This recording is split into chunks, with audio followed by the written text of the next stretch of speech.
A flash of reddish bronze gleams in your palm, seemingly an ordinary penny, yet this particular 1986 Lincoln cent might rewrite what you thought you knew about everyday pocket change.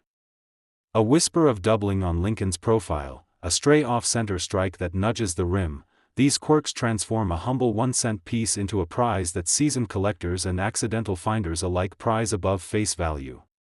Today's journey begins with the 1986 penny, a coin born in an era of rising metal costs and minting innovation, yet capable of delivering surprises that still echo through auction halls.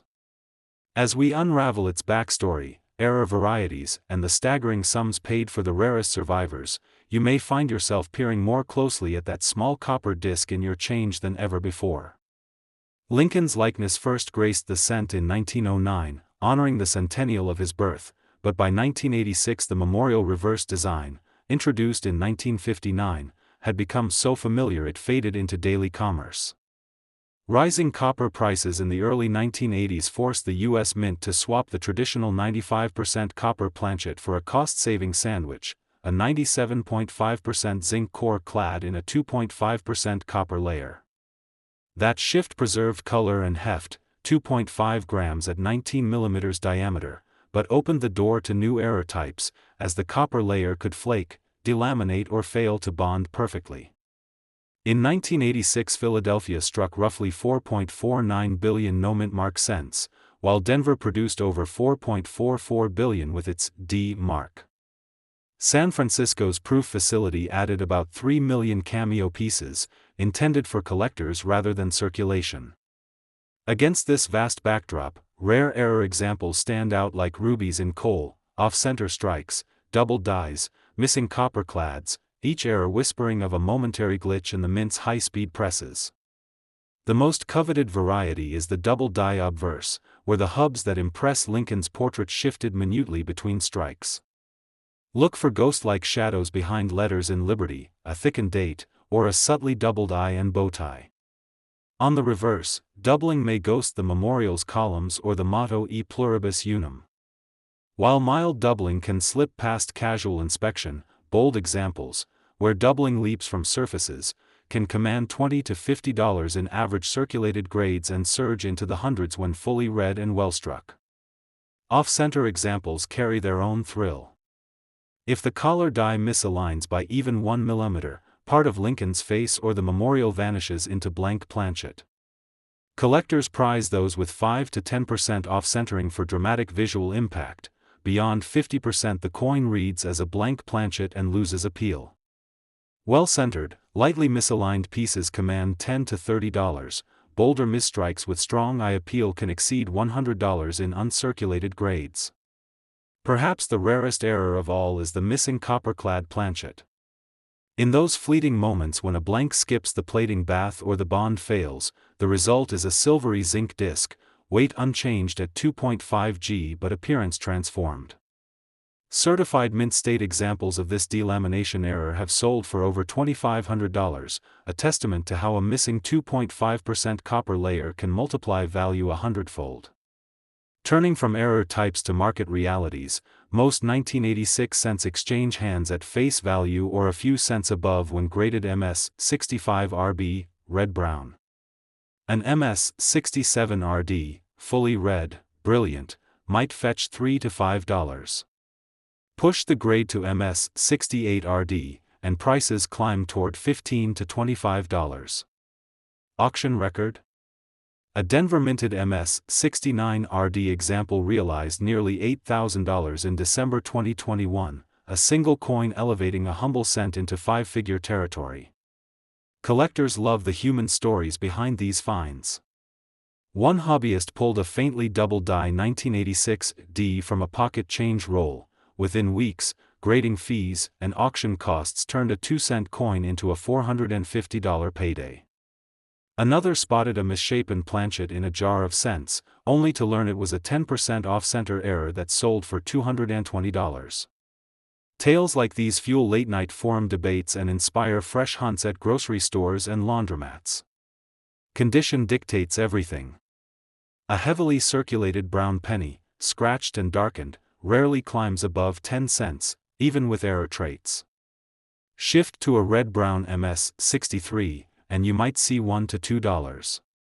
MS-65 RB coins cross into double digits. True reds, RD, in MS-66, MS-67 range command $20 to $60, push into MS-68, MS-69 RD, and you enter the territory of hundreds or thousands. Eye appeal, luster and strike quality can swing values dramatically within each grade band. Beyond technicalities, the 1986 penny lives at an intersection of modern minting and collectible potential. It reminds us that era coins need not be centuries old to spark excitement, nor require obscure historical contexts to capture imaginations. A simple lapse on the production line, preserved in metal, becomes a tangible connection to the mint's machinery and the moment it misfired.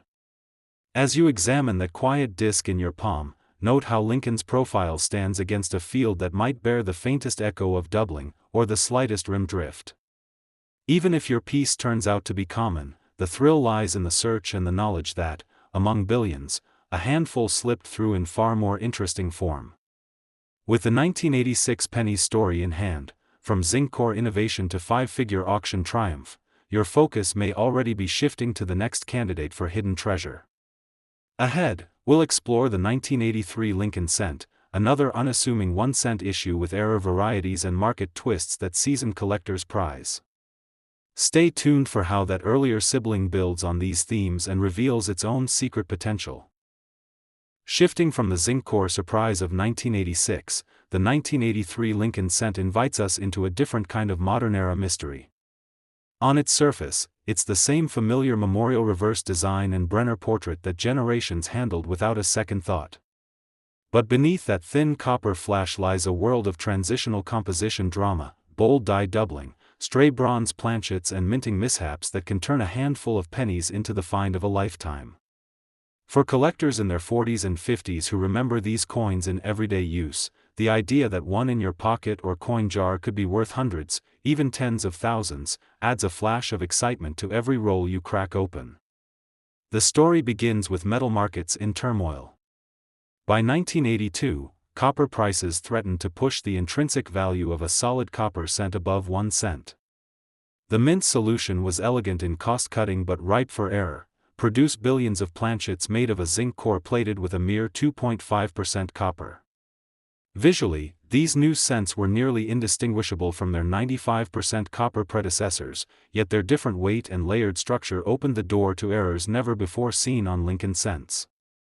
Philadelphia struck roughly 7.75 billion of these new formula cents in 1983, Denver added about 6.5 billion more, each bearing the tiny D beneath the date. San Francisco's proof facility contributed a few million cameo-style pieces for collectors. In that flood of some 14 billion coins, a handful of planchets and die pairings misbehaved. The most dramatic survivors from that era are the rare bronze planchets, the leftover pre-1983 blanks that somehow skipped the plating bath. Only a dozen or so have ever been certified. Each one is instantly recognizable by its heavier weight, about 3.1 grams versus 2.5 grams, and the warm red-brown tone of true copper. One of those bronze transitional cents graded MS-65 RD sold for $26,000 in mid-2024. Soon after, another brought nearly $30,000 in an online auction. The thrill of finding one is almost mythic. Collectors recount weighing freshly opened rolls on precision scales, listening for that distinctive clunk of a heavier disc. In one famous tale, a hobbyist's digital scale blinked 3.10 G on a single coin, the rest of the roll averaged 2.50 G. That one coin, later slabbed in a top grade, netted a 5-figure return. Suddenly, what was once trivial pocket change became the ticket to a collector's dream. Even if you never unearth a bronze oddity, other era varieties can still reward persistent searching. The boldest of these is the double die reverse, known among specialists as FS801. Here, the words 1 cent and the columns of the memorial building appear shadowed, as though someone stamped them twice with slight misalignment. In mint state, a fully red, high-grade example can fetch well into the low thousands, more modestly struck pieces still trade in the high hundreds. On the obverse, FS 802 double dies show up as thickened letters in Liberty and a double date, collectible at around $100 in red uncirculated grades, and far more if the strike is razor sharp. Off-center strikes provide another avenue for discovery.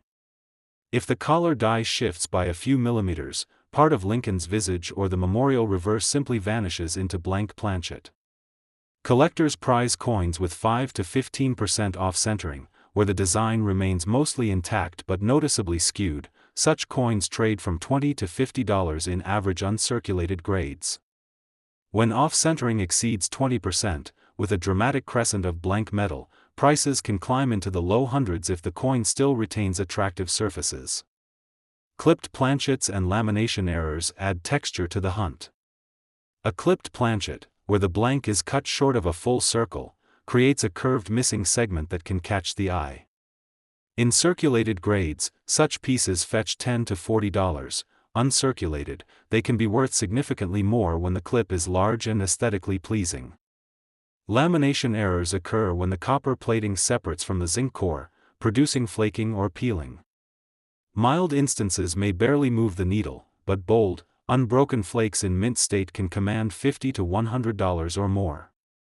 Beyond the headline errors, there's an array of minor varieties that reward close inspection: grease-filled recesses that darken the memorial details, die cracks that snake across Lincoln's cheek, die clashing that ghost the memorial columns on the obverse. Grease fills often sell for under $20, while dramatic die cracks and clashes can bring $5 to $30, depending on eye appeal. These entry-level errors are perfect for collectors wanting the thrill of discovery without the five-figure price tags. What about standard business strikes? Most 1983 cents in circulation remain worth face value or a few cents above when saved in bulk. In circulated grades, you're unlikely to see more than 5 cents unless an error is present. But even the common pieces have a graded market. An MS-60 red coin might command a quarter, MS-63 red-brown brings a few dollars, MS-65 red-brown can fetch $10 to $20.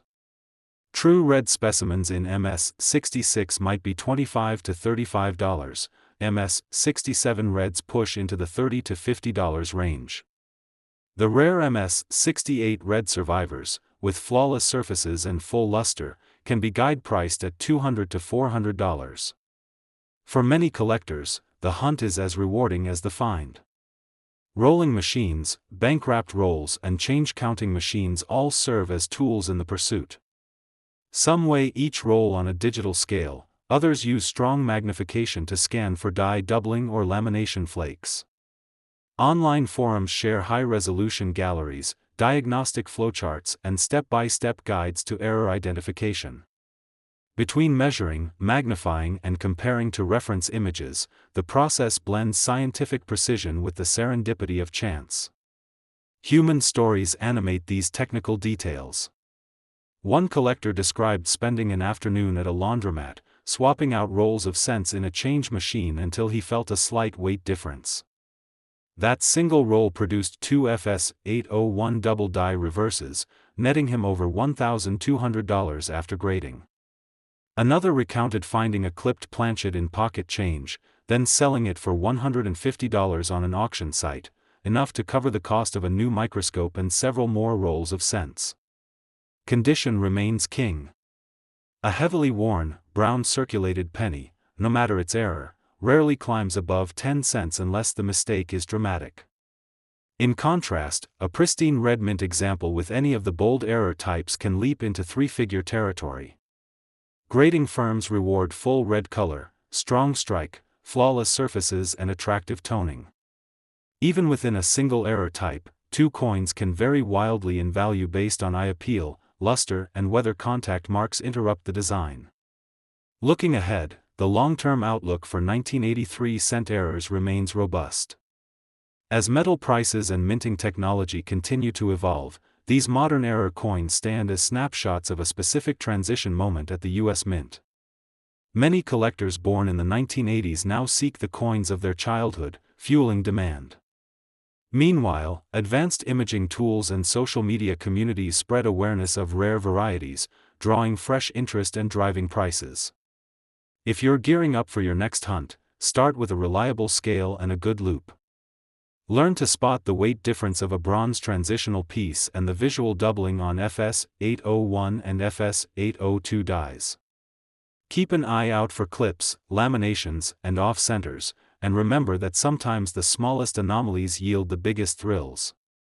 Whether you aspire to own a 5-figure bronze oddity or simply enrich your collection with a modest double-die treasure, the 1983 Lincoln cent delivers opportunities at every level.